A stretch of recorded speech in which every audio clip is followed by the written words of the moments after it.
Good morning to all of you who are with us this morning. We are delighted to welcome Emma, which is an expert on organizational behavior, and today she will talk about Dan ARIELY's book, which is Predictably, Irrational, the Hidden Forces that Shape Our Decisions.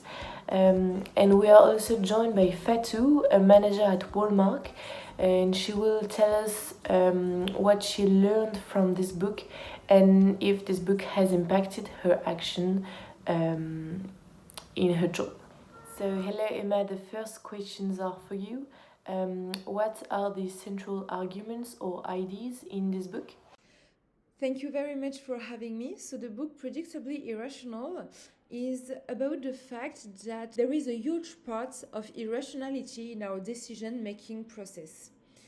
However, the author proves that this irrationality is predictable. That means that we repeat the irrational behavior again and again. Maybe to better understand the idea, we should start with the genesis of the project when the author, Dan ARIELY, was victim of an accident, and this accident left him with a third-degree burn on 70% of his body.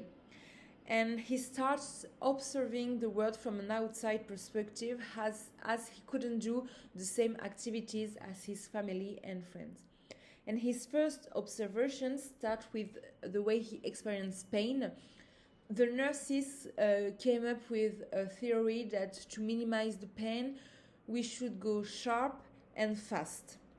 However, Dan ARIELY proved them wrong. It is better for the patient to have a lower intensity of pain for a longer duration. And from this strong misunderstanding, where the nurses were so sure about the decision they made, the author starts thinking about the path that leads us to make wrong decisions, and he explores every aspect of our life and the different behavior and decision-making process that leads us to make repeated mistakes, and without being much able to learn from these experiences. So to do so, he explores his theory through behavioral economics, which is a mix of psychology and economics, and it takes the counterpart of conventional economics, where the assumption is that we are rational human beings and we are able to make the right decision for us.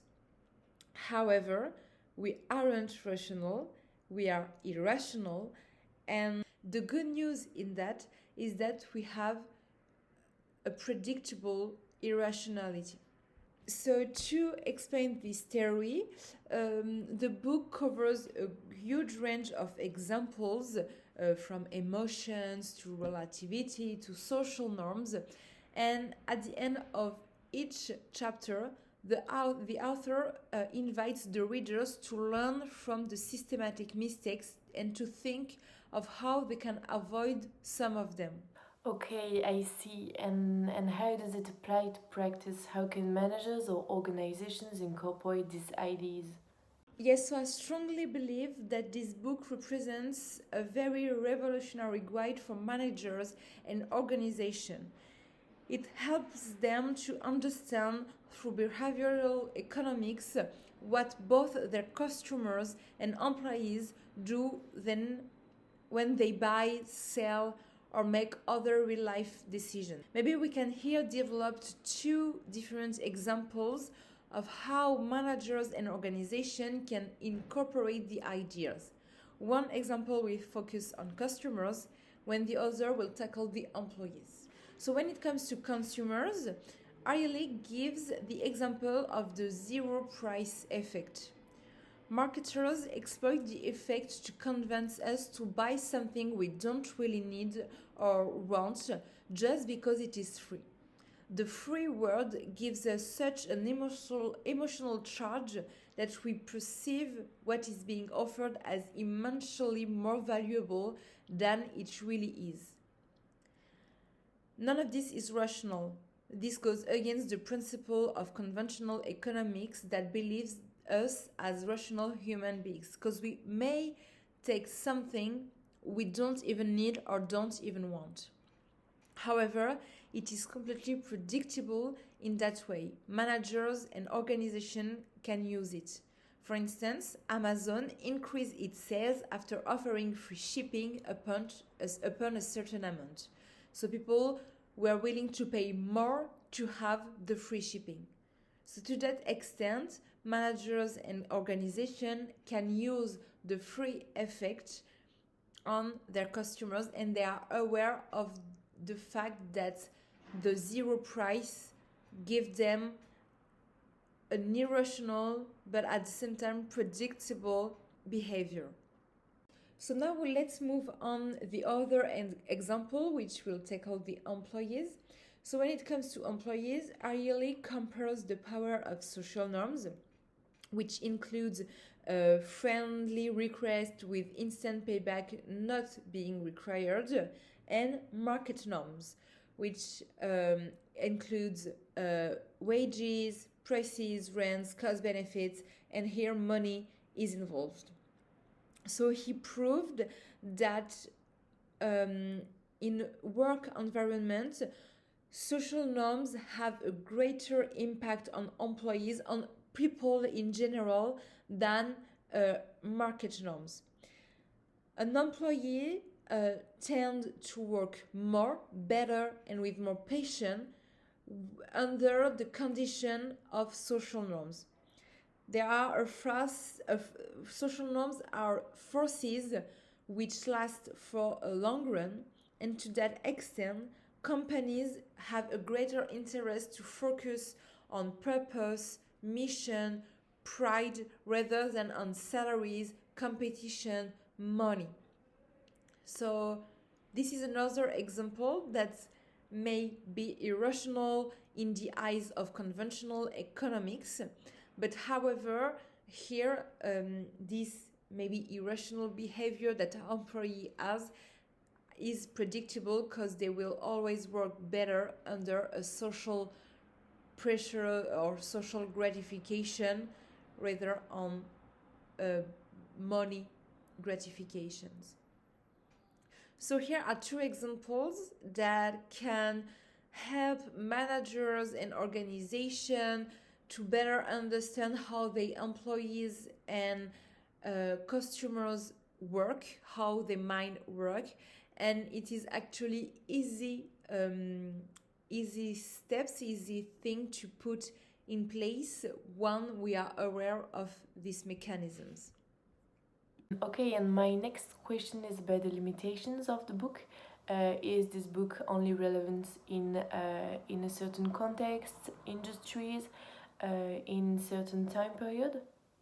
So even if the book is very well conducted, we notice one limit of it because of the diversity of the samples.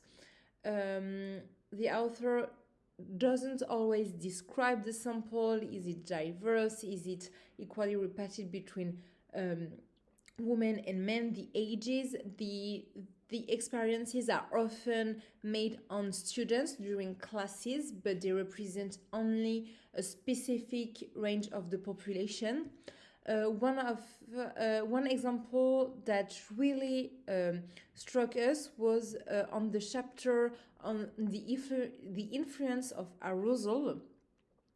Here, the author made the choice to only speak about man arousal.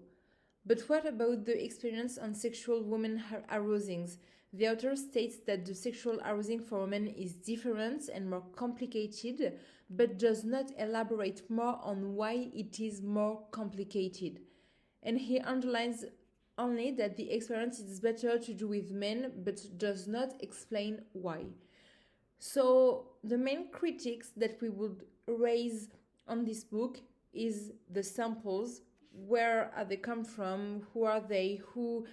What are their gender? It's really like on this point to be exhaustive and to have exhaustive results. Okay, so thank you very much, Emma. Now we want to have the feedback of Fatou, which is manager at Walmart. Can you tell us if this book, what you learned from this book, and if it had an impact on your actions? Hi, thank you for having me. So, as a manager at Walmart, I'm currently looking for people to hire, and I will be paying attention to explain them in depth what the company is, the mission, and also to get to know them, what they are expecting, their hobbies, in order to really know them as a manager. I want them to have the feeling of working on something bigger than themselves and having a purpose.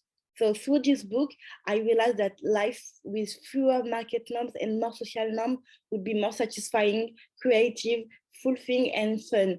If we complete how market norms have gradually taken over our life in the past few decades, with their emphasis on higher salaries, more income, and more spending, we may recognize that a return to some of the old social norm might not be so bad after all. Like putting the human in the center of our decisions, it's the purpose I want to do in Walmart. Thank you. Okay, thank you both very much, and see you next week.